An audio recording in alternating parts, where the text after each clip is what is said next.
Iran Israel America ನಡುವಿನ ಯುದ್ಧ 32ನೇ ದಿನವೂ ಮುಂದುವರೆದಿದ್ದು ಅಮೆರಿಕ ಅಧ್ಯಕ್ಷ ಡೊನಾಲ್ಡ್ ಟ್ರಂಪ್ ಇರಾನ್ ಮೇಲೆ ಬಾಂಬ್ ದಾಳಿ ಮಾಡಿರುವ ವಿಡಿಯೋವನ್ನು ತಮ್ಮ ಎಕ್ಸ್ ಖಾತೆಯಲ್ಲಿ ಶೇರ್ ಮಾಡಿಕೊಂಡಿದ್ದಾರೆ. ಇರಾನ್ನ ಇಸ್ಫಹಾನ್ನಲ್ಲಿ ಅಮೆರಿಕ ಸೇನೆ ಬಾಂಬ್ ದಾಳಿ ನಡೆಸಿದ್ದು ಇಡೀ ಪ್ರದೇಶ ಹೊತ್ತಿ ಉರಿದಿದೆ. ಮಧ್ಯಪ್ರಾಚ್ಯದಲ್ಲಿ ಯುದ್ಧದಿಂದಾಗಿ ವಿಶ್ವದಾದ್ಯಂತ ತೈಲ ಸಮಸ್ಯೆ ಉಂಟಾಗಿದೆ. ಇರಾನ್ ಹರ್ಮುಜ್ ಬಂದ್ ಮಾಡಿದ್ದು ಇದೀಗ ಹರ್ಮುಜ್ ದಾಟುವ ಹಡಗುಗಳಿಗೆ ಟೋಲ್ ವಿಧಿಸುವುದಕ್ಕೆ ಇರಾನ್ ಮುಂದಾಗಿದೆ. ಸಂಸದೀಯ ಭದ್ರತಾ ಆಯೋಗ ಟೋಲ್ ವಿಧಿಸಲು ಅನುಮೋದನೆಯನ್ನ ಕೊಟ್ಟಿದ್ದು ಅಮೆರಿಕ ಇಸ್ರೇಲ್ ಹಡಗುಗಳಿಗೆ ಸಂಚಾರ ನಿಷೇಧಿಸಿದೆ. ಈ ಮೂಲಕ ಇರಾನ್ ಕರೆನ್ಸಿ ರಿಯಲ್ನಲ್ಲಿ ವ್ಯವಹಾರಕ್ಕೆ ಸಜ್ಜಾಗ್ತಿದೆ. ಇರಾನ್ ಯುದ್ಧ ಮುಂದುವರಿಸಬೇಕು ಅಂತ ರಷ್ಯಾ ಬಯಸ್ತಾ ಇದೆ ಅಂತ ಉಕ್ರೇನ್ ಅಧ್ಯಕ್ಷ ಝೆಲೆನ್ಸ್ಕಿ ಹೇಳಿಕೆ ನೀಡಿದ್ದಾರೆ. ಅಮೆರಿಕ ಇಸ್ರೇಲ್ ಮೇಲಿನ ಯುದ್ಧ ನಿಲ್ಲಲೇಬಾರದು, ರಷ್ಯಾ ಯುದ್ಧ ಮುಂದುವರಿಲೇಬೇಕು ಅಂತ ಹೇಳಿದ್ದಾರೆ. ಇರಾನ್ ಯುದ್ಧಕ್ಕೆ ರಷ್ಯಾ ಬೆಂಬಲ ಸೂಚಿಸ್ತಾ ಇದೆ ಅಂತ ಹೇಳಿದರು. ಯುದ್ಧದಿಂದಾಗಿ ಚಿಕ್ಕಮಗಳೂರಲ್ಲೂ ಗ್ಯಾಸ್ ಸಿಲಿಂಡರ್ಗಾಗಿ ಹಾಹಾಕಾರ ಶುರುವಾಗಿದೆ. ನಗರದ ಮಹಾರುದ್ರ ಇಂಡಿಯನ್ ಗ್ಯಾಸ್ ಏಜೆನ್ಸಿಯ ಮುಂಭಾಗ ನೋ ಸ್ಟಾಕ್ ಬೋರ್ಡ್ ಹಾಕಲಾಗಿದೆ. ಏಜೆನ್ಸಿಯಲ್ಲಿ ಕೇವಲ 12 ಕಮರ್ಷಿಯಲ್ ಸಿಲಿಂಡರ್ ಮಾತ್ರ ಇದ್ದು ಶಾಲೆ ಮತ್ತು ಹಾಸ್ಟೆಲ್ ಹೊರತುಪಡಿಸಿ ಬೇರೆ ಯಾರಿಗೂ ಕೊಡ್ತಾ ಇಲ್ಲ. ಹೀಗಾಗಿ ಗ್ರಾಹಕರು ಸಿಲಿಂಡರ್ ಸಿಗದೆ ಪರದಾಡ್ತಿದ್ದಾರೆ. 20 ದಿನಗಳಿಂದ ಗ್ಯಾಸ್ ಬುಕ್ ಮಾಡಿ ಕಾಯ್ತಿದ್ದೇವೆ, ಆದರೆ ಸಿಲಿಂಡರ್ ಸಿಗ್ತಿಲ್ಲ ಅಂತ ಗ್ರಾಹಕರು ಅಳಲು ತೋಡ್ಕೊಂಡಿದ್ದಾರೆ. ಗ್ಯಾಸೇ ಬಂದಿಲ್ಲ, ಇಲ್ಲಿ ಬಂದರೆ ಮನೆ ಹತ್ರ ಬರುತ್ತೆ, ಕಳಿಸ್ತೀವಿ ಬಂದಾಗ ಅಂತ ಹೇಳ್ತಾರೆ. ಬಂದು ನಾವು ಹೋಗೋದೇ ಆಯ್ತು, ಬರೀ ಮನೆ ಹತ್ರನೂ ಬರೋಂಗಿಲ್ಲ, ಇಲ್ಲೂ ಕೊಡೋಂಗಿಲ್ಲ. ನೋ ಸ್ಟಾಕ್ ಅಂತ ಬೋರ್ಡ್ ಹಾಕಿದ್ದಾರೆ. ಇವ್ರು ಕೇಳಿದ್ರೆ ಏನು ಹೇಳ್ತಾರೆ? ಮನೆಯಲ್ಲಿ ಭಾರಿ ಕಷ್ಟ ಆಗಿತ್ತು. ಗ್ಯಾಸ್ ಇಲ್ದಲೇ ನಾವು ಕಟ್ಟಿಗೆ ಒಲೆಯಲ್ಲಿ ಮಾಡ್ತಾಯಿದ್ದೀವಿ. ಈಗ 15 ಆಯಿತು ಕಟ್ಟಿಗೆ ಒಲೆಯಲ್ಲಿ ಮಾಡೋಕ್ಕಿದೆ. ಈಗ ಇದನ್ನು ಮಾಡೋಕ್ಕೆ ಮನೇಲಿ ಹೆಂಗಸರು ಬೈತಾರೆ, ತರಗೆ ಅಂತಾರೆ. ಇಲ್ಲಿ ಬಂದರೆ ನಮಗೆ ಭಾರಿ ಇತ್ತು. ರಾಮನಗರದಲ್ಲೂ ಕೂಡ ಗ್ಯಾಸ್ ಸಿಲಿಂಡರ್ಗಳ ಅಭಾವ ಉಂಟಾಗಿದೆ. ಕಮರ್ಷಿಯಲ್ ಸಿಲಿಂಡರ್ ಸಿಗದೆ ಸೌದೆ ಒಲೆಯಲ್ಲಿ ಹೋಟೆಲ್ ಮಾಲೀಕರು ಅಡುಗೆ ತಯಾರಿ ಮಾಡ್ತಿದ್ದಾರೆ. 10,000 ಖರ್ಚು ಮಾಡಿ ಕಬ್ಬಿಣದ ಒಲೆ ನಿರ್ಮಾಣ ಮಾಡಿ ಕಟ್ಟಿಗೆ ಬಳಸಿಕೊಂಡೇ ದೋಸೆಗಳನ್ನು ತಯಾರು ಮಾಡ್ತಿದ್ದಾರೆ. ಇನ್ನು ಯುದ್ಧದ ಎಫೆಕ್ಟ್ನಿಂದಾಗಿ ಪ್ರಾಣಿಗಳ ಆಶ್ರಮಕ್ಕೂ ಗ್ಯಾಸ್ ಬಿಸಿ ತಟ್ಟಿದೆ. ಬೆಂಗಳೂರಿನ ಕಗ್ಗಲ್ಲಿಪುರದಲ್ಲಿರುವ ಪ್ರಾಣಿ ಆಶ್ರಮದಲ್ಲಿ ಸೌದೆ ಒಲೆಯನ್ನ ಬಳಸಿ ಅಡುಗೆ ಮಾಡಲಾಗ್ತಾ ಇದೆ. ಗ್ಯಾಸ್ ಸಮಸ್ಯೆಯಿಂದಾಗಿ ಅಡುಗೆ ಮಾಡೋದಕ್ಕೆ ಕಷ್ಟವಾಗ್ತಿದೆ. ಪ್ರಾಣಿಗಳಿಗೆ ಆಹಾರ ಒದಗಿಸೋದಕ್ಕೆ ನಾವು ಹರಸಾಹಸ ಪಡ್ತಿದ್ದೇವೆ, ದಯವಿಟ್ಟು ಜನ ತಮ್ಮ ಕೈಲಾದ ಸಹಾಯ ಮಾಡಿ ಅಂತ ಟ್ರಸ್ಟ್ ಮನವಿ ಮಾಡಿಕೊಂಡಿದೆ. ಇನ್ನು ಗ್ಯಾಸ್ ವ್ಯತ್ಯಯದಿಂದಾಗಿ ಅನೇಕ ಕಡೆಗಳಲ್ಲಿ ಹೋಟೆಲ್ಗೂ ಗ್ಯಾಸ್ ಸಿಗದೆ ಜನರು ಪರದಾಡ್ತಿದ್ದಾರೆ. ಮಂಡ್ಯದ ನಾಗಮಂಗಲದಲ್ಲಿ ಗ್ಯಾಸ್ ಏಜೆನ್ಸಿ ಕಳ್ಳಾಟ ಆಡ್ತಿದೆ ಅನ್ನುವ ಆರೋಪ ಕೇಳಿ ಬಂದಿದೆ. ಗ್ಯಾಸ್ ಬುಕ್ ಮಾಡಿದ್ರೂ ಕೂಡ ಗ್ಯಾಸ್ ಸಿಗದೆ ಜನರು ಪರದಾಡ್ತಿದ್ದಾರೆ. ಬೆಳಗ್ಗೆಯಿಂದಲೇ ಗ್ಯಾಸ್ ಸಿಲಿಂಡರ್ ಪಡೆಯೋದಕ್ಕೆ ಜನ ಕ್ಯೂ ಅಲ್ಲಿ ನಿಂತಿದ್ದಾರೆ. ನಾಗಮಂಗಲದ ಸೌಮ್ಯ ಕೇಶವ ದೇಗುಲದ ಮುಂಭಾಗ ಗ್ಯಾಸ್ ಪಡೆಯಲು ಜನ ಬೆಳಗ್ಗೆಯಿಂದಲೇ ಕ್ಯೂ ನಿಂತಿದ್ದು, ಇನ್ನು ಬುಕ್ ಆಗಿರೋ ಸಿಲಿಂಡರ್ ಕೊಡದೆ ಏಜೆನ್ಸಿಯವರು ಕಾಳಸಂತೆಯಲ್ಲಿ ಮಾರಾಟ ಮಾಡ್ತಿದ್ದಾರೆ ಅಂತ ಜನ ಆರೋಪಿಸುತ್ತಿದ್ದಾರೆ.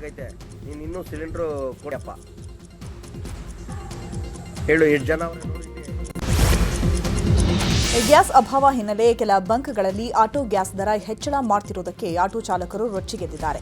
ಗದಗದಲ್ಲಿ ಬಂಕ್ಗೆ ನುಗ್ಗಿ ಆಟೋ ಚಾಲಕರು ಆಕ್ರೋಶವನ್ನು ವ್ಯಕ್ತಪಡಿಸಿದ್ದಾರೆ. ಬೇಕಾಬಿಟ್ಟಿಯಾಗಿ ಎಲ್ಪಿಜಿ ಗ್ಯಾಸ್ ಬೆಲೆ ಏರಿಕೆ ಮಾಡ್ತಿದ್ದಾರೆ ಅಂತ ಕಿಡಿಕಾರಿತು. ಯುದ್ಧ ಆರಂಭವಾಗುವ ಮುನ್ನವೇ 65 ರೂಪಾಯಿ ಕೆಜಿ ಇತ್ತು. ಈಗ ಏಕಾಏಕಿ 84.95 ರೂಪಾಯಿ ಬೆಲೆ ಏರಿಕೆ ಮಾಡಿದ್ದಾರೆ. ಗ್ಯಾಸ್ ಬಂಕ್ನವರು ಹಗಲು ದರೋಡೆ ಮಾಡ್ತಾ ಇದ್ದಾರೆ ಅಂತ ಆಟೋ ಚಾಲಕರು ಆಕ್ರೋಶವನ್ನು ವ್ಯಕ್ತಪಡಿಸಿದರು.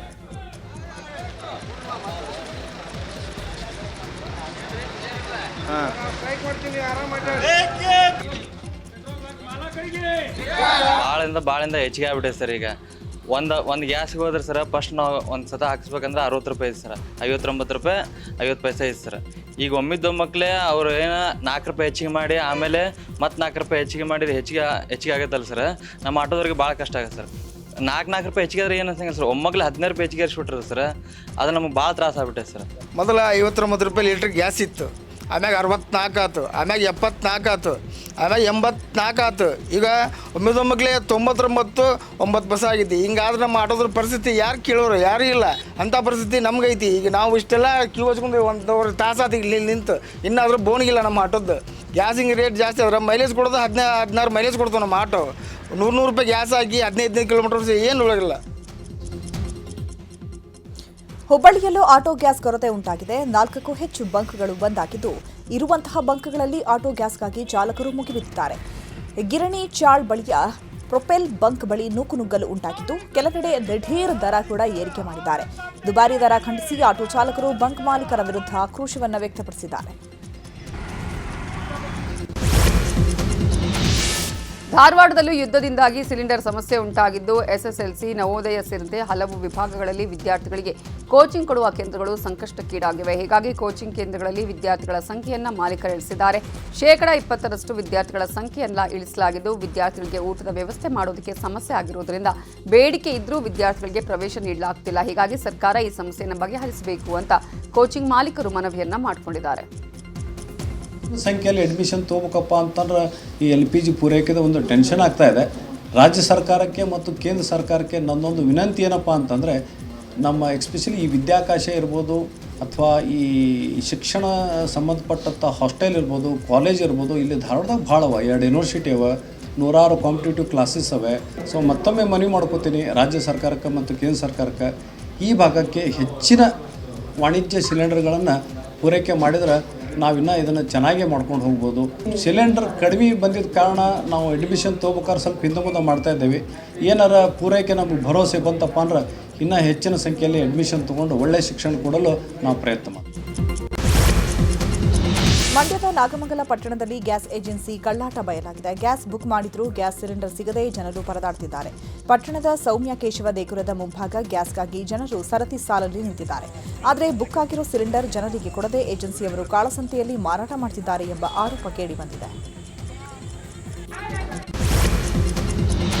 ಕರ್ನಾಟಕ ಕಾಂಗ್ರೆಸ್ ಉಸ್ತುವಾರಿ ರಣದೀಪ್ ಸಿಂಗ್ ಸುರ್ಜೇವಾಲಾ ಹಾಗೂ ಡಿಸಿಎಂ ಡಿಕೆ ಶಿವಕುಮಾರ್ ಸುದ್ದಿಗೋಷ್ಠಿ ಮಾಡಿದರು. ಕೆಪಿಸಿಸಿ ಕಚೇರಿಯಲ್ಲಿ ಸುದ್ದಿಗೋಷ್ಠಿ ಮಾಡಿದ್ದು ಕೇಂದ್ರ ಸರ್ಕಾರದ ವಿರುದ್ಧ ವಾಗ್ದಾಳಿ ಮಾಡಿದ್ದಾರೆ. ಈ ವೇಳೆ ಮಾತಾಡಿರೋ ಡಿಸಿಎಂ ಡಿಕೆ ಶಿವಕುಮಾರ್, ಕೇಂದ್ರದ ಬೆಲೆ ಏರಿಕೆಯಿಂದ ಜನ ನರಳುತ್ತಿದ್ದಾರೆ. ಅಚ್ಚೇ ದಿನ ಅಂದ್ರೂ ಈಗ ಕಚ್ಚಾ ದಿನ ಬಂದಿದೆ ಅನ್ಬೇಕಾ?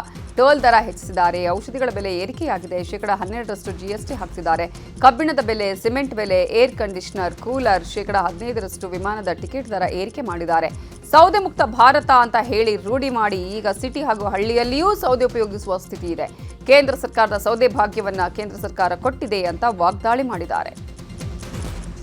ನಾನು ಒಂದೇ ಪ್ರಶ್ನೆ ನಮ್ಮ BJP ನಾಯಕರುಗಳಿಗೆ, ಪ್ರಧಾನಮಂತ್ರಿಯವರಿಗೆ, ಇಲ್ಲಿರುವಂಥ BJP ನಾಯಕರಿಗೆ ಕೇಳೋದು, ಅಚ್ಚೇ ದಿನ ಅಂತ ಹೇಳ್ತಿದ್ರಲ್ಲ, ಏನಾಯ್ತು ಅಚ್ಚೇ ದಿನ? ಏನಂತ ಹೆಸರು ಕರಿಬೇಕು ಅಚ್ಚೇ ದಿನಕ್ಕೆ? ಈಗ ನೆಕ್ಸ್ಟು ಕಚ್ಚಾ ದಿನ ಅಂತ ಕರಿಬೇಕಾ? ಇನ್ನು ಯಾವ್ದಾದ್ರು ಹೆಸರು ಕೊಡ್ಬೇಕಾ? ಅಚ್ಚೇ ದಿನ ಹೋಗಿ ಕಚ್ಚೇ ದಿನ ಬಂತು ಅಂತ ಹೇಳ್ಬೇಕಾ? ಕಚ್ಚಾ ದಿನ ಬಂತು ಅಂತ ಹೇಳ್ಬೇಕಾ? ಜನ ಈಗಾಗಲೇ ಪೆಟ್ರೋಲು, ಡೀಸೆಲ್ಲು ಎಲ್ಲ ಜಾಸ್ತಿ ಆಗೋಗಿದೆ. ಅದನ್ನು ಕೂಡ ಇವತ್ತು ಟೋಲ್ ಪ್ರೈಸ್ ಕೂಡ ಹೈಕ್ ಮಾಡಿದ್ದೀರಿ. ಈಗಾಗಲೇ 22-23 ಸಾವಿರ ಕೋಟಿ ರೂಪಾಯಿ ಈಗ ಕಲೆಕ್ಟ್ಮೆಂಟ್ ಮಾಡಿ. ಇದೇ ವಿಚಾರವಾಗಿ ಕಾಂಗ್ರೆಸ್ ಉಸ್ತುವಾರಿ ಸುರ್ಜೇವಾಲಾ ಅವರು ಮಾತಾಡಿ, ಕೇಂದ್ರ ಸರ್ಕಾರ ಲೂಟಿ ಮಾಡೋದಕ್ಕೆ ಹೊರಟಿದೆ. ಬೆಲೆ ಏರಿಕೆಯಿಂದ ಜನರಿಗೆ ಸಂಕಷ್ಟ ತಂದಿಟ್ಟಿದೆ. ಜನ ಜೀವನ ಮಾಡೋದಕ್ಕೆ ಪರದಾಡಬೇಕಾಗಿದೆ. ಏಪ್ರಿಲ್ 1ರಿಂದ ಬೆಲೆ ಏರಿಕೆ ಮಾಡ್ತಿದೆ. ಪ್ರತಿ ವರ್ಷ ಏಪ್ರಿಲ್ 1 ಬಂದ್ರೆ ಬೆಲೆ ಏರಿಕೆ ನಿರಂತರವಾಗಿದೆ. ಜನಸಾಮಾನ್ಯರ ಜೇಬಿಗೆ ಬರೆ ಎಳಿತಾ ಇದೆ. ಟೋಲ್ ಹಾಕೋ ಮೂಲಕ ತೆರಿಗೆ ಸಂಗ್ರಹಿಸುತ್ತಿದೆ. ಪ್ರತಿದಿನ 1000 ಕೋಟಿ ಸಂಗ್ರಹ ಮಾಡ್ತಿದೆ. 26,000 ಕೋಟಿ ಟೋಲ್ ಸಂಗ್ರಹ ಮಾಡಿದ್ದು ಕರ್ನಾಟಕ ಜನರನ್ನ ಕೇಂದ್ರ ಲೂಟಿ ಮಾಡ್ತಿದೆ ಅಂತ ಕಿಡಿಕಾರಿದ್ದಾರೆ. April 1st has become a day of loot, rob and fleece for Modi government and the BJP. BJP-led Belle Erike has become a curse in the life of common man. Highway robbery being committed by BJP by repeated toll tax hikes. BJP and Modi government has collected 23,000 crores from Kannadigas alone in toll taxes. 900 essential drugs and medicines, their price will go up tomorrow. That's what Modi government has decided. Hyderabad ಪೊಲೀಸರು ಭರ್ಜರಿ ಕಾರ್ಯಾಚರಣೆ ನಡೆಸಿದ್ದು ಬರೋಬ್ಬರಿ 21 ಲಕ್ಷ ಮೌಲ್ಯದ 414 gas ಸಿಲಿಂಡರ್ನ seize ಮಾಡಿದ್ದಾರೆ. ಕಾಳಸಂತೆಯಲ್ಲಿ ಮಾರಾಟ ಮಾಡಲು ಪಂಜಾಗುಟ್ಟ ಸ್ಮಶಾನ ಪ್ರದೇಶದಲ್ಲಿ ಗ್ಯಾಸ್ ಸಿಲಿಂಡರ್ ಶೇಖರಣೆ ಮಾಡಲಾಗಿತ್ತು. ಈ ಬಗ್ಗೆ ಖಚಿತ ಮಾಹಿತಿ ಸಿಕ್ಕ ಹಿನ್ನೆಲೆ ಪೊಲೀಸರು ದಾಳಿ ಮಾಡಿದ್ದು ಸಿಲಿಂಡರ್ನ ವಶಕ್ಕೆ ಪಡೆದುಕೊಂಡಿದ್ದು ಇದರ ಜೊತೆಗೆ 10 ಮಂದಿಯನ್ನ ಬಂಧಿಸಿದ್ದಾರೆ. ಜೊತೆಗೆ 2 ಲಾರಿ, 2 ಬೊಲೆರೋ, 3 ಆಟೋ ರಿಕ್ಷಾ ವಶಕ್ಕೆ ಪಡೆಯಲಾಗಿದೆ. ಬಿಹಾರದಲ್ಲಿ ಕಾಲ್ತುಳಿತ ಸಂಭವಿಸಿ 8 ಮಂದಿ ಸಾವನ್ನಪ್ಪಿರುವ ದಾರುಣ ಘಟನೆ ನಡೆದಿದೆ. ನಳಂದ ಬಳಿ ಇರೋ ಶೀತಲ ದೇಗುಲದಲ್ಲಿ ಕಾಲ್ತುಳಿತವಾಗಿದ್ದು 8 ಮಂದಿ ಮೃತಪಟ್ಟಿದ್ದಾರೆ. ಘಟನೆಯಲ್ಲಿ ಹಲವರಿಗೆ ಗಾಯಗಳಾಗಿದ್ದು ಆಸ್ಪತ್ರೆಗೆ ದಾಖಲು ಮಾಡಲಾಗಿದೆ. ದೇವರ ದರ್ಶನ ಪಡೆಯೋದಕ್ಕೆ ನೂಕಾಟ ತಳ್ಳಾಟ ಆಗಿದ್ದು ಈ ವೇಳೆ ಒಬ್ಬರ ಮೇಲೆ ಒಬ್ಬರು ಬಿದ್ದು ಕಾಲ್ತುಳಿತ ಸಂಭವಿಸಿದೆ. ಸಚಿವ ಮಲ್ಲಿಕಾರ್ಜುನ್ ವಿರುದ್ಧ ಮುಸ್ಲಿಂ ಮುಖಂಡರು ಸಿಡಿದೆದ್ದಿದ್ದಾರೆ. ದಾವಣಗೆರೆ ಬೈ ಎಲೆಕ್ಷನ್ ನಡುವೆಯೇ ಆಕ್ರೋಶ ಹೆಚ್ಚಾಗಿದೆ. ಕರ್ನಾಟಕದಲ್ಲಿ ಮುಸ್ಲಿಂ ನಾಯಕ, ಮುಸ್ಲಿಂ ಪ್ರತಿನಿಧಿ ಅಂದ್ರೆ ಜಮೀರ್. ಸಚಿವ ಜಮೀರ್ ಅಹ್ಮದ್ ಖಾನ್ ಅವರನ್ನ ಮಲ್ಲಿಕಾರ್ಜುನ್ ಖರ್ಗೆ ಕಡೆಗಣಿಸಿದ್ದಾರೆ. ಮಲ್ಲಿಕಾರ್ಜುನ್ಗೆ ಅಪಮಾನ ಮಾಡಿದ್ದಾರೆ ಅಂತ ಪಾದರಾಯನಪುರ ಮಾಜಿ ಕಾರ್ಪೊರೇಟರ್ ಇಮ್ರಾನ್ ಪಾಷಾ ಆರೋಪಿಸಿದ್ದಾರೆ. ಬೆಂಗಳೂರಿನ ಮುಸ್ಲಿಮರೆಲ್ಲ ಸಭೆ ಸೇರಿದ್ದೇವೆ, ದಾವಣಗೆರೆ ಪಾದಯಾತ್ರೆ ಮೂಲಕ ಹೋಗ್ತೇವೆ, ದಾವಣಗೆರೆಯಲ್ಲೇ ಮಲ್ಲಿಕಾರ್ಜುನ್ಗೆ ಮಸಿ ಬಳಿತೇವೆ ಅಂತ ಇಮ್ರಾನ್ ಪಾಷಾ ಹೇಳಿದ್ದಾರೆ. Is national level star campaigner ಅವರು, ಆಲ್ ಇಂಡಿಯಾ ಸ್ಟಾರ್ ಕ್ಯಾಂಪೇನರ್, ಕನ್ಯಾಕುಮಾರಿಯಿಂದ ಕಾಶ್ಮೀರ್ವರೆಗೂ is star campaigner Zameer Ahmed Khan ಅಂತ ನಾನು ಹೇಳಕ್ಕೆ ಇಚ್ಛಪಡ್ತೀನಿ. ಅಂಥವ್ರನ್ನ ನೀವು ಅವ್ರ ಬಗ್ಗೆ ಏಕವಚನದಲ್ಲಿ ಮಾತಾಡೋದು ಮತ್ತೆ ಅವ್ರನ್ನ ಅವಮಾನ ಮಾಡಿದ್ದು ಭಾರಿ ದೊಡ್ಡ ತಪ್ಪು ಮಾಡಿದ್ದೀರಾ. ಈಗ ನಾವು ಬೆಂಗಳೂರವರು ನಾವೆಲ್ಲ ಮಾತಾಡ್ಕೊಳ್ತಾ ಇದ್ದೀವಿ, ನಾವು ಲಕ್ಷಾಂತರ ಜನ ಸೇರಿ ದಾವಣಗೆರೆಗೆ ಪಾದಯಾತ್ರೆ ಬರ್ತೀವಿ. ಅದೆಷ್ಟನ ದಿನ ಆಗಲಿ ದಾವಣಗೆರೆಗೆ ಬಂದು ನಿಮ್ಮ ಮನೆ ಮುಂದೆ ಕೂತ್ಕೊಂಡು ಧರಣಿ ಮಾಡಿ ನಿಮ್ಮನ್ನ ಮಸಿ ಬಳಸಿ ಹೋಗ್ತೀವಿ. ದಾವಣಗೆರೆಯಲ್ಲಿ ಕಾಂಗ್ರೆಸ್ ಮುಸ್ಲಿಮರಿಗೆ ಟಿಕೆಟ್ ನೀಡದ ವಿಚಾರವಾಗಿ ಮುಸ್ಲಿಂ ಧಾರ್ಮಿಕ ಮುಖಂಡರು ಅಸಮಾಧಾನಗೊಂಡಿದ್ದಾರೆ. ಮುಸ್ಲಿಮರಿಗೆ ಕಾಂಗ್ರೆಸ್ ಅನ್ಯಾಯ ಮಾಡಿದೆ ಅಂತ ಜಮಿಯತ್ ಉಲಾಮಾ ಎ ಕರ್ನಾಟಕದ ಮುಖ್ಯಸ್ಥರಾದ ಮೌಲಾನಾ ಮುಫ್ತಿ ಇಫ್ತಿಖಾರ್ ಅಹ್ಮದ್ ಖಾಸ್ಮಿ ಹೇಳಿದ್ದಾರೆ. ಜನ ಸ್ವತಂತ್ರರಿದ್ದು ಯೋಚಿಸಿ ಸೂಕ್ತ ಅಭ್ಯರ್ಥಿಗೆ ಮತ ಹಾಕಿ ಮತ ವಿಭಜನೆ ಆಗಬಾರದು ಅಂದಿದ್ದಾರೆ. वहाँ के लोगों में गुस्सा है, दोनों बातें सही है. कांग्रेस पार्टी ने मुसलमानों की हक तलफी की है, नाइंसाफ़ी की है, उनके हक को मारा है.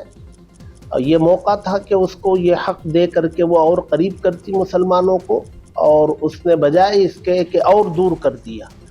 रहा ये गुस्सा वहाँ के लोगों में, सिर्फ वहीं के लोगों में नहीं, पूरे मुल्क के मुसलमानों में, बिलखुसूस सूबे के मुसलमानों में गुस्सा है. और ये फितरी बात है, होना चाहिए. बिल्कुल हक बजानिब है, वो आज़ाद है. वोटर्स को अपना हक है कि वो अपना उम्मीदवार तय करें. अगर वो सब दो बातें हैं इसमें, नंबर 1 ದಾವಣಗೆರೆ ದಕ್ಷಿಣದಲ್ಲಿ ಕಾಂಗ್ರೆಸ್ಗೆ ಅಲ್ಪಸಂಖ್ಯಾತ ಪಕ್ಷೇತರ ಅಭ್ಯರ್ಥಿಗಳೇ ತಲೆನೋವಾಗಿ ಪರಿಣಮಿಸಿದ್ದಾರೆ. ಸಾದಿಕ್ ಪೈಲ್ವಾನ್ ಬಳಿಕ ಖಾದರ್ ಆದಿಲ್ ಬಾಷಾ ಮನವೊಲಿಕೆಗೆ ಕಸರತ್ತು ನಡೆಸಲಾಗಿದೆ. ಇವತ್ತು ಖಾದರ್ ಆದಿಲ್ ಬಾಷಾ ಮನೆಗೆ ಮೊಹಮ್ಮದ್ ನಲ್ಪಾಡ್ ಭೇಟಿ ನೀಡಿ ಮನವೊಲಿಕೆಗೆ ಯತ್ನಿಸಿದ್ದಾರೆ. ಆದರೆ ನಲ್ಪಾಡ್ ಮನವೊಲಿಕೆಯನ್ನ ಖಾದರ್ ನಿರಾಕರಿಸಿದ್ದಾರೆ. ಈ ವೇಳೆ ಆದಿಲ್ ಬೆಂಬಲಿತ ಮುಸ್ಲಿಂ ಮುಖಂಡ ಹಾಗೂ ನಲ್ಪಾಡ್ ನಡುವೆ ವಾಕ್ಸಮರ ನಡೆದಿದೆ. ಭೇಟಿ ಬಳಿಕ ಮಾತನಾಡಿದ ನಲ್ಪಾಡ್, ಸಮರ್ಥ್ ಗೆಲ್ಲೋದನ್ನ ಯಾರಿಗೂ ನಿಲ್ಲಿಸಲು ಆಗಲ್ಲ. ಸೂರ್ಯ ಚಂದ್ರ ಇರೋದು ಎಷ್ಟು ಸತ್ಯವೋ ಸಮರ್ಥ್ ಗೆಲುವು ಅಷ್ಟೇ ಖಚಿತ ಅಂತ ಹೇಳಿದ್ದಾರೆ. ಇಲ್ಲ, ಅವ್ರ ಜೊತೆ ಬ್ರೇಕ್ಫಾಸ್ಟ್ ಮಾಡಬೇಕು ಅಂತ ಬಂದಿದ್ದೆ. ಅವರು ನಮ್ಮ ಜೊತೆ ಕಾಂಗ್ರೆಸ್ ವಿರುದ್ಧ ಇಲ್ಲ. ಅವರು ಕಾಂಗ್ರೆಸ್ ಬಗ್ಗೆ ಎಲ್ಲೂ ಕೂಡ ನಾನು ಅಪಪ್ರಚಾರ ಮಾಡಲ್ಲ. ನಾನು ಆಲ್ರೆಡಿ ನಾಮಿನೇಷನ್ ಹಾಕ್ಬಿಟ್ಟಿದ್ದೀನಿ, ಮುಂದಕ್ಕೆ ಹೋಗ್ತಾ ಇದ್ದೀನಿ, ಎಲೆಕ್ಷನ್ ಮಾಡ್ತಾ ಇದ್ದೀನಿ. ನಾನು ನಿಮ್ಮ ವಿರುದ್ಧ ಮಾಡಲ್ಲ, ನಾನು ನಿಮ್ಮ ವಿರುದ್ಧ ಮಾತಾಡಲ್ಲ. ನೀವು ಬಂದಿದ್ದೀರಾ, ನಿಮ್ಗೆ ಗೌರವ ಕೊಡ್ತೀವಿ ಅಂತ ಹೇಳ್ತಾರೆ. ಬಟ್ ನಾನು ರಿಕ್ವೆಸ್ಟ್ ಮಾಡ್ಕೊಂಡಿದ್ದೀನಿ, ನನ್ನ ತಮ್ಮ ಇದ್ದಂಗೆ ಬರಬೇಕು, ನಮ್ಮ ಜೊತೆ ಸೇರ್ಕೊಬೇಕು ಅಂತ ನಾನು ರಿಕ್ವೆಸ್ಟ್ ಮಾಡಿದ್ದೀನಿ. ಕಾಂಗ್ರೆಸ್ ಪಕ್ಷ ಈ ದೇಶಕ್ಕೆ ಸ್ವಾತಂತ್ರ್ಯ ತಂದುಕೊಟ್ಟಂಥ ಪಕ್ಷ. ಇವತ್ತು ನಾನು ಇಲ್ಲಿ ನಿಂತು ಮಾತಾಡ್ತಾ ಇದ್ದೀನಿ, ನೀವು ಅಲ್ಲಿ ಕೂಡಿಸಿ ಕೇಳ್ತಾ ಇದ್ದೀರಾ ಅಂದರೆ ಬಾಬಾ ಸಾಹೇಬ್ ಅಂಬೇಡ್ಕರ್ ಕೊಟ್ಟಂಥ ಸಂವಿಧಾನದಿಂದ ಮಾತ್ರ ಸಾಧ್ಯ. ಆ ಸಂವಿಧಾನವನ್ನು ಎತ್ತಿಡೋ ಕೆಲಸ ರಾಹುಲ್ ಗಾಂಧಿ ಅವರು ಮಾಡ್ತಾ ಇದ್ದಾರೆ, ನಮ್ಮ DK ಶಿವಕುಮಾರ್ ಅವ್ರು ಮಾಡ್ತಾ ಇದ್ದಾರೆ, ಸಿದ್ದರಾಮಯ್ಯ ಅವ್ರು ಮಾಡ್ತಾ ಇದ್ದಾರೆ. ಅದಕ್ಕೆ ನಮ್ಮ ಜೊತೆ ಕೈ ಜೋಡಿಸಿ ಅಂತ ಆದಿಲ್ ಹತ್ರ ಕೇಳ್ಕೊಂಡಿದ್ವಿ. ಬೈ ಎಲೆಕ್ಷನ್ನಲ್ಲಿ ಸಚಿವ ಜಮೀರ್ ಅಹ್ಮದ್ ಪ್ರಚಾರ ವಿಚಾರಕ್ಕೆ ಸಂಬಂಧಪಟ್ಟಂತೆ ಏಪ್ರಿಲ್ 5ರಿಂದ ಏಪ್ರಿಲ್ 7ರವರೆಗೆ ಜಮೀರ್ ಪ್ರಚಾರ ಕೈಗೊಳ್ಳಲಿದ್ದಾರೆ. ಏಪ್ರಿಲ್ 5ರಂದು ದಾವಣಗೆರೆಯಲ್ಲಿ ಪ್ರಚಾರ ಮಾಡಲಿದ್ದಾರೆ. ಏಪ್ರಿಲ್ 6 ಮತ್ತು 7ರಂದು ಬಾಗಲಕೋಟೆಯಲ್ಲಿ ಪ್ರಚಾರ ಕೈಗೊಳ್ಳಲಿದ್ದಾರೆ. ಏಪ್ರಿಲ್ 4ರವರೆಗೆ ಕೇರಳದಲ್ಲಿ ಜಮೀರ್ ಪ್ರಚಾರ ಮಾಡ್ತಾ ಇದ್ದು, ಹೀಗಾಗಿ ದಾವಣಗೆರೆಯಲ್ಲಿ ಒಂದು ದಿನ ಪ್ರಚಾರ ಮಾಡಲಿದ್ದಾರೆ. ಜಮೀರ್ ಅಹ್ಮದ್ ದಾವಣಗೆರೆ ಪ್ರಚಾರದ ವಿಚಾರವಾಗಿ ಮಾತಾಡಿರೋ DCM DK ಶಿವಕುಮಾರ್, ಜಮೀರ್ ಪ್ರಚಾರಕ್ಕೆ ಬರ್ತಾರೆ, ಎಲ್ಲರೂ ಪ್ರಚಾರಕ್ಕೆ ಬರ್ತಾರೆ ಅಂತ ಹೇಳಿದ್ದಾರೆ.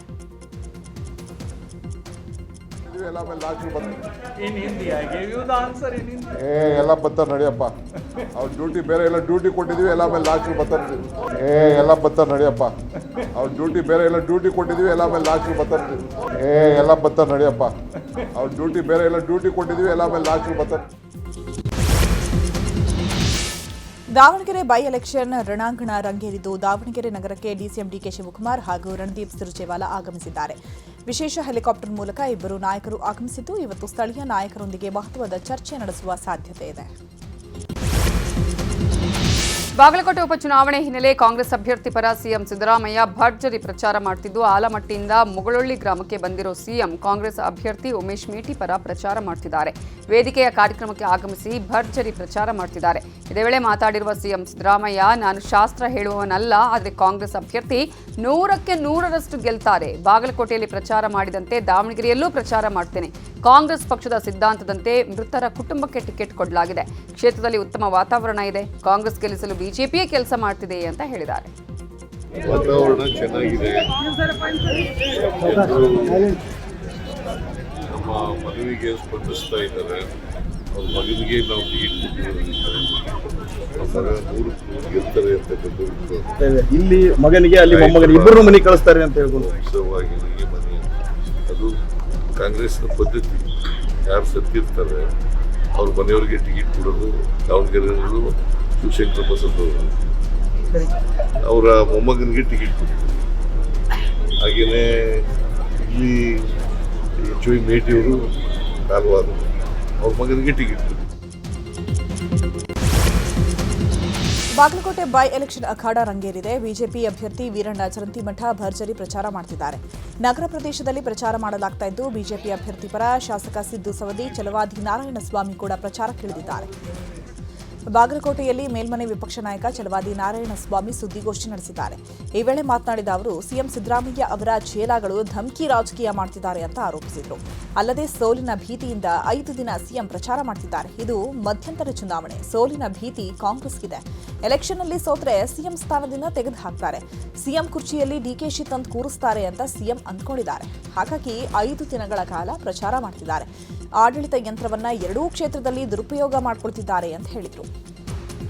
ಸೋಲಿನ ಭೀತಿಯಿಂದ ಎಲ್ಲಿ ನನ್ನ ಸರ್ಕಾರಕ್ಕೆ ಆಪತ್ತು ಬರುತ್ತೋ, ಸೋತ್ರೆ ಎಲ್ಲಿ ಡಿ.ಕೆ. ಶಿವಕುಮಾರ್ ನನ್ನನ್ನು ತೆಗೆದು ಅವರು ಮುಖ್ಯಮಂತ್ರಿ ಆಗ್ಬಿಡ್ತಾರೋ ಆ ಭೀತಿಯಿಂದ 5 ದಿನಗಳು ಇಲ್ಲಿ ಠಿಕಾಣಿ. ಒಬ್ಬ ಮುಖ್ಯಮಂತ್ರಿ ಇಷ್ಟೊಂದು ಆಡಳಿತ ವ್ಯವಸ್ಥೆಯನ್ನ ತನ್ನ ಹಿಂದೆ ಇಟ್ಕೊಂಡು 5 ದಿನ ಇಲ್ಲಿ ಇರಬೇಕು ಅಂತ ಅವ್ರಿಗೆ ಯಾಕೆ ಅನ್ಸಿರ್ಬೇಕು?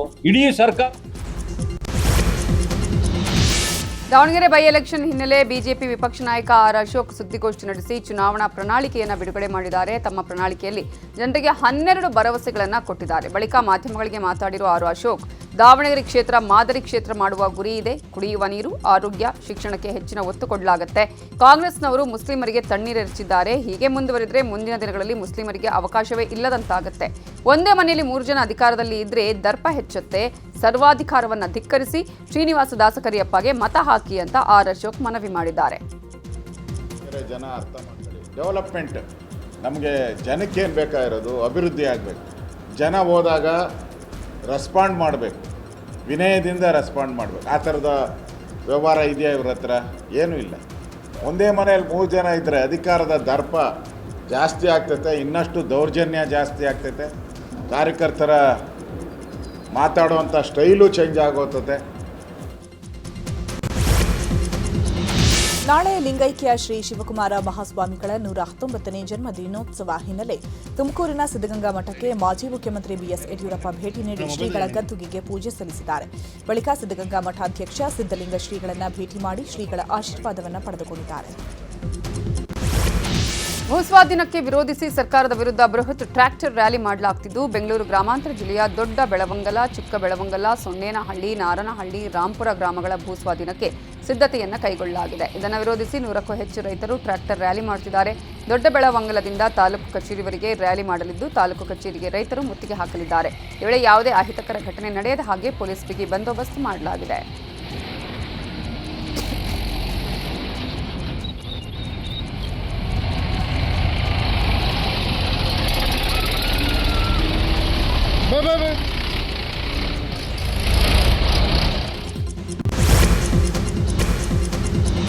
ಆರ್ಸಿಬಿ ವರ್ಸಸ್ ಎಸ್ಆರ್ಎಚ್ ಮ್ಯಾಚ್ ವೇಳೆ ಚಿನ್ನಸ್ವಾಮಿ ಸ್ಟೇಡಿಯಂನಲ್ಲಿ ಹಲವರ ಮೊಬೈಲ್ ಕಳ್ಳತನವಾಗಿತ್ತು. ಈ ಘಟನೆ ಹಿನ್ನೆಲೆ ಸಂಬಂಧ ಕಬ್ಬನ್ ಪಾರ್ಕ್ ಪೊಲೀಸರಿಂದ 2 ಆರೋಪಿಗಳನ್ನು ಬಂಧಿಸಲಾಗಿದೆ. ಆರೋಪಿಗಳ ಪೈಕಿ ಓರ್ವ ಅಪ್ರಾಪ್ತ ಇದ್ದು ಹೊರ ರಾಜ್ಯದಿಂದ ಬಂದು ಕಳ್ಳತನ ಮಾಡಿರುವುದು ಪತ್ತೆಯಾಗಿದೆ. ಆರೋಪಿಗಳಿಂದ ಇದುವರೆಗೂ 21 ಮೊಬೈಲ್ ಜಪ್ತಿ ಮಾಡಲಾಗಿದ್ದು ಪೊಲೀಸರು ತನಿಖೆ ಮುಂದುವರೆಸಿದ್ದಾರೆ. ಇನ್ನು ವಿಜಯನಗರದಲ್ಲೂ ಹೊಸಪೇಟೆ ಪಟ್ಟಣ ಪೊಲೀಸರು ಕಾರ್ಯಾಚರಣೆ ನಡೆಸಿ ಬೈಕ್ ಕಳ್ಳರನ್ನ ಬಂಧಿಸಿದ್ದಾರೆ. ಕೊಪ್ಪಳದ ಮುನಿರಾಬಾದ್ ನಿವಾಸಿ ಮೆಹಬೂಬ್ ಬಂಧಿತ ಆರೋಪಿಯಾಗಿದ್ದು, ಬಂಧಿತ ಆರೋಪಿಯಿಂದ 12,81,000 ಮೌಲ್ಯದ 14 ಬೈಕ್ಗಳನ್ನು ವಶಪಡಿಸಿಕೊಳ್ಳಲಾಗಿದೆ. ಬಹುಭಾಷಾ ನಟ ರಾಜಕಾರಣಿ ಪ್ರಕಾಶ್ ರಾಜ್ ತಾಯಿ ಸ್ವರ್ಣಲತಾ ನಿಧನರಾಗಿದ್ದು, ಕ್ರಿಶ್ಚಿಯನ್ ಸಂಪ್ರದಾಯದಂತೆ ಅಂತ್ಯ ಸಂಸ್ಕಾರ ನೆರವೇರಿಸಲಾಗಿದೆ. ಹೈದರಾಬಾದ್ನಲ್ಲಿ ನಿಧನರಾದ ಸ್ವರ್ಣಲತಾ ಅವರ ಪಾರ್ಥಿವ ಶರೀರವನ್ನು ಬೆಂಗಳೂರಿಗೆ ಕರೆತರಲಾಗಿತ್ತು. ಶಾಂತಿನಗರದ ಸೆಂಟ್ ಮೈಕಲ್ ಚರ್ಚ್ನಲ್ಲಿ ಅಂತಿಮ ವಿಧಿವಿಧಾನ ಮಾಡಿ ನಂತರ ಆಡುಗೋಡಿ ಕ್ರಿಶ್ಚಿಯನ್ ರುದ್ರಭೂಮಿಯಲ್ಲಿ ಅಂತ್ಯ ಸಂಸ್ಕಾರ ನೆರವೇರಿಸಲಾಗಿದೆ. ತಾಯಿಯನ್ನ ಕಳೆದುಕೊಂಡು ಪ್ರಕಾಶ್ ರೈ ಹಾಗೂ ಅವರ ಮಗ ಕಣ್ಣೀರು ಹಾಕಿದ್ದಾರೆ.